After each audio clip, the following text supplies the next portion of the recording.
Our today's discussion is about the history of drama, where we will try to identify the roots from which drama originated.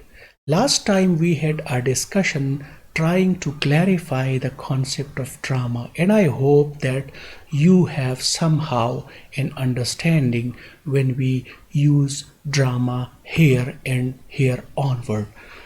Generally speaking, the word drama comes from Greek, and in Greek, the word drain means to act and to perform.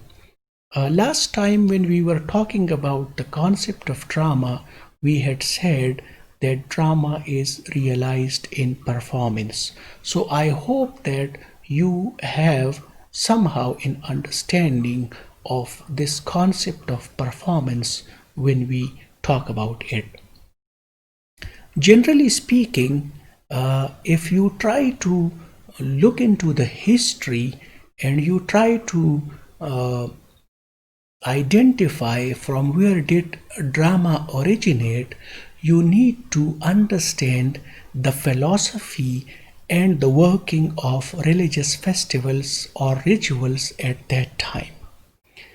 The people in Greek civilization would celebrate certain festivals, and the purpose of those festivals would be to ensure that their lands remain fertile and the well-being of the people is ensured.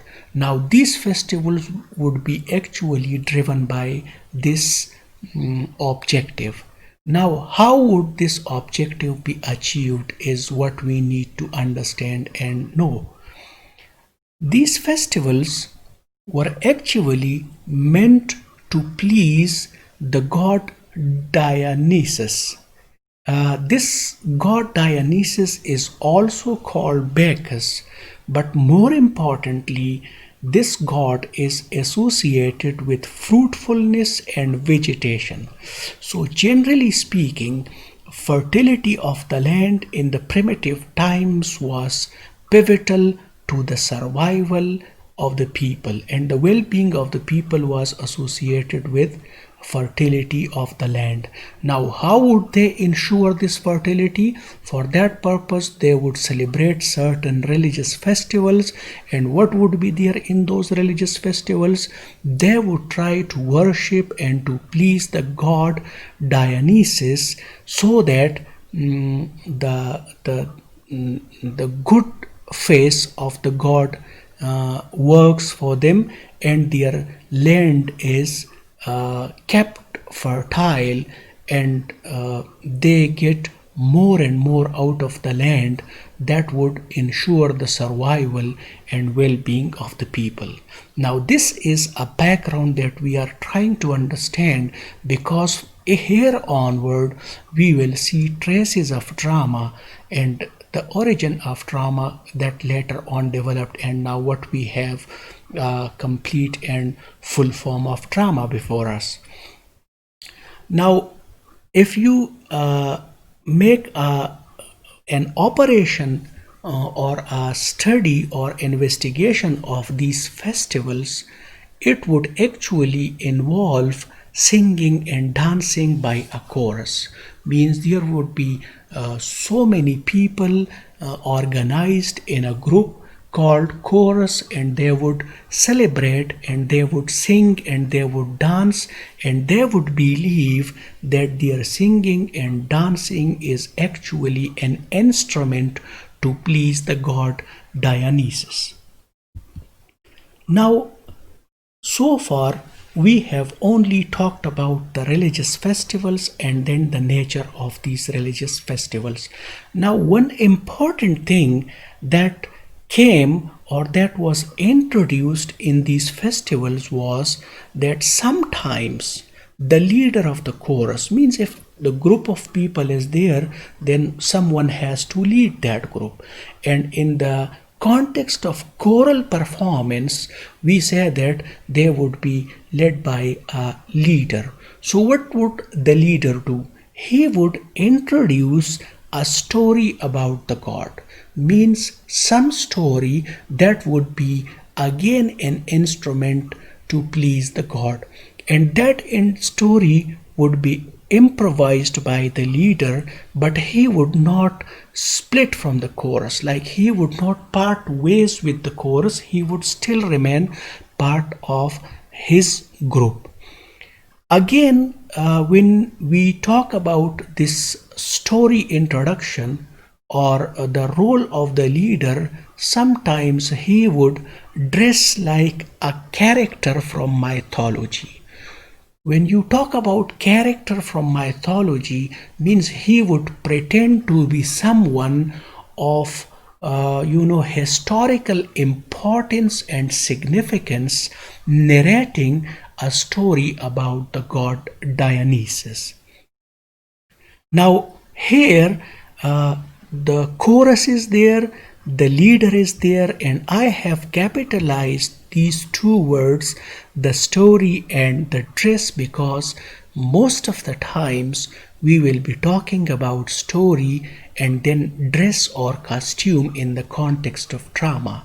So they are important part and parcels to the concept of drama, and it is here in this choral performance that these two things got introduced. And this introduction of story is actually giving a dramatic outlook to the religious festivals.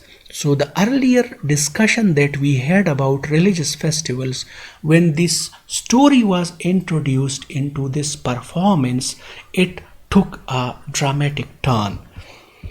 And then later on, there was a poet and an actor in the 6th century BC, and his name was Thespis, and he is believed to introduce individual character to this choral performance. Means so far we had a chorus, it was having a leader, and that leader would improvise a story and would dress like a character from mythology.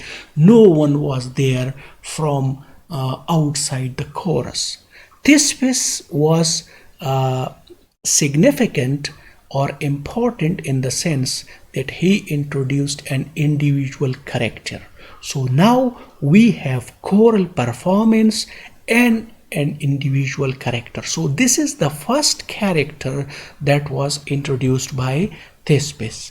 And then you know that drama is in a dialogue form in which two people interact and speak at some issue or some event. So what Thespis did was that he, as an individual character, would exchange words with the leader of the chorus.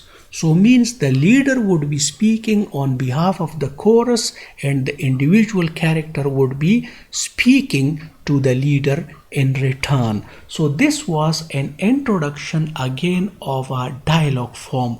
So what we have discussed so far, the story, and now a dialogue. A dialogue is also there introduced into these religious festivals. Now when Thespis performed with like in association with the chorus and his exchange of words with the leader, this was the time where we can say that the drama literally was born. This is the point of origination when we talk about the history of drama.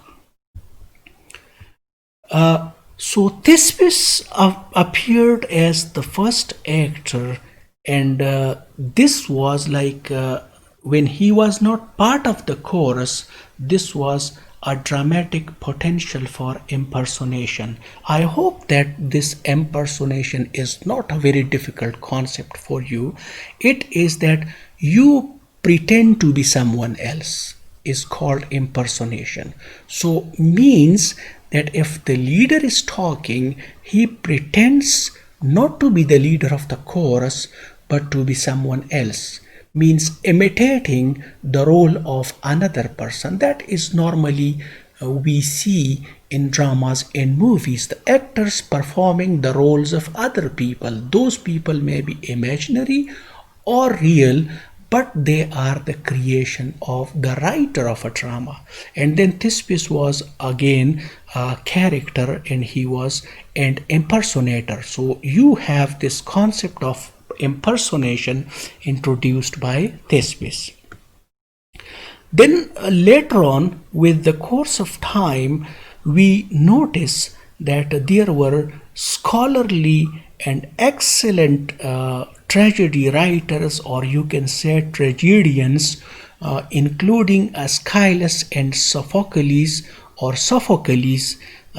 that they added other characters, means the second character, the third character, and then the fourth, and then this process kept on, and this made the performance not only lively but complex. And this was actually a time when the stage was set for later developments in drama.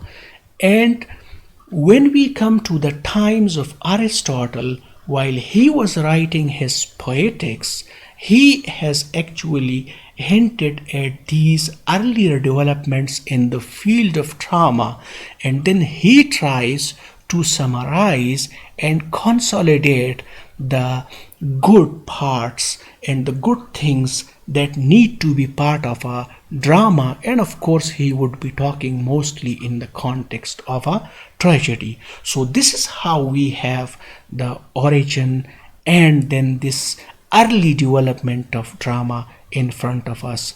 After Poetics, we have a changed world, and then we have so many things at our fingerprints because of this work by Aristotle, which we call Poetics, and it has so many things for us to know about drama, its essential elements, and of course the many good things or the many bad things that need to be avoided by a writer while writing a drama. So far we have focused the early development. In our next lecture, we will try to know about certain essential features, or you can say the elements of drama, and our next immediate focus is going to be the plot.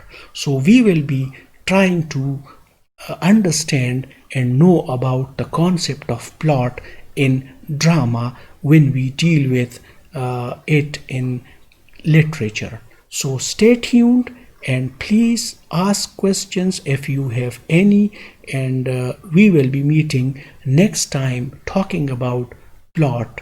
Thank you very much.